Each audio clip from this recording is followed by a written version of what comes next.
check this out. I have been granted the really cool mission to figure out what type of bass this is. Now, it is an upright bass, that's a given. But we need to figure out how old it is, where it is from. We need to figure out how to, or if it is even possible to fix it. We need to figure out how much value this bass might have. And we just need to figure out the story of this bass, because inside the bass, I mean, this bass is really old. It's first time repaired in 1894. And I'm saying first time repaired. So it has had a life before that. And second time repaired in 1945. Now, if that doesn't excite you to figure out the story of this bass, then I don't know what is.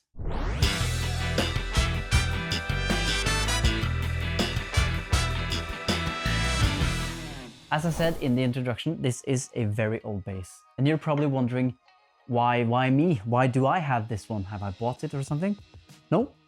You see, it's a very funny story, because the neighbor of where I grew up, they sold their house.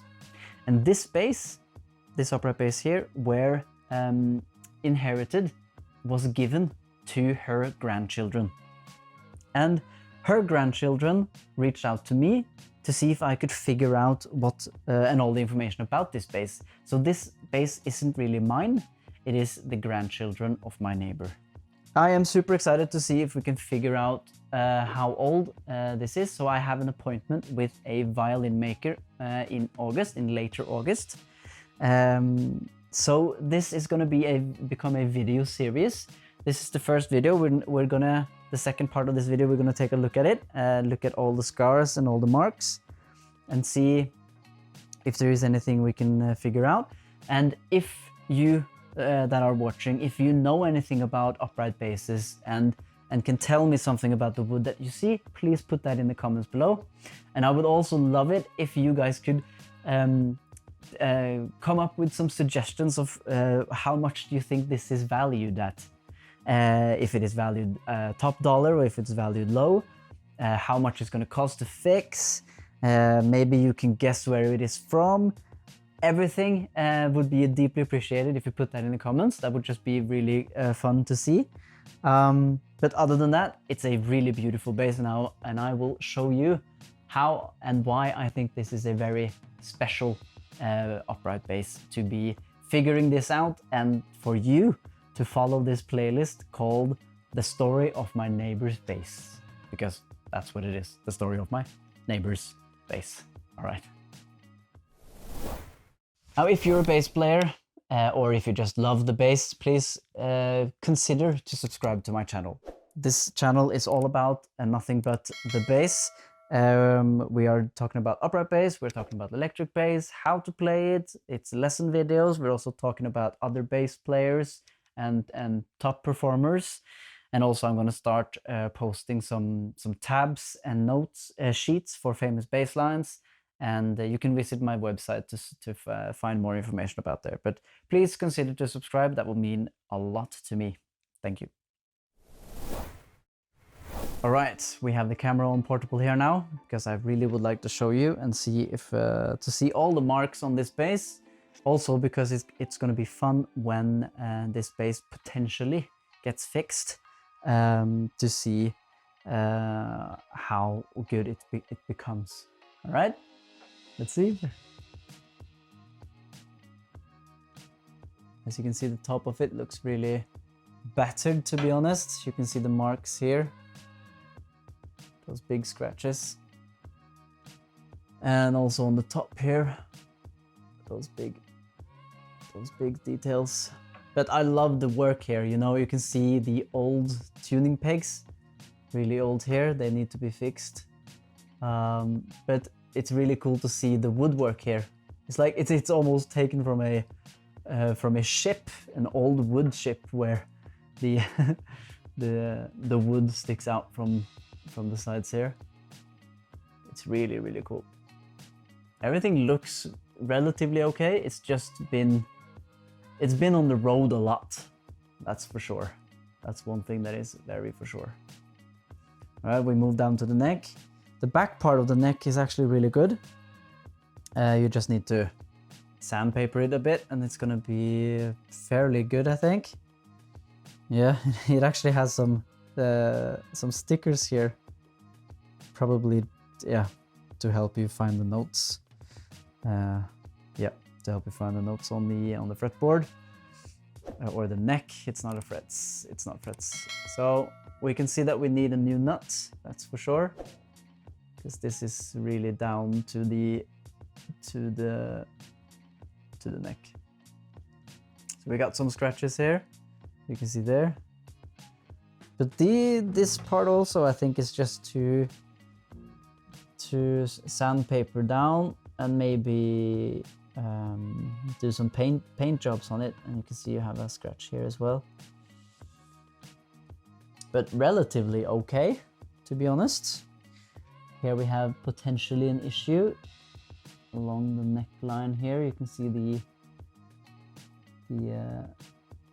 I'm afraid that the black part and the wood part of the neck will be separated, as you can see down here. And here comes the really issue. The big issue is right here. You can see there are many spots on this which has these open spots here. So you can see it's already been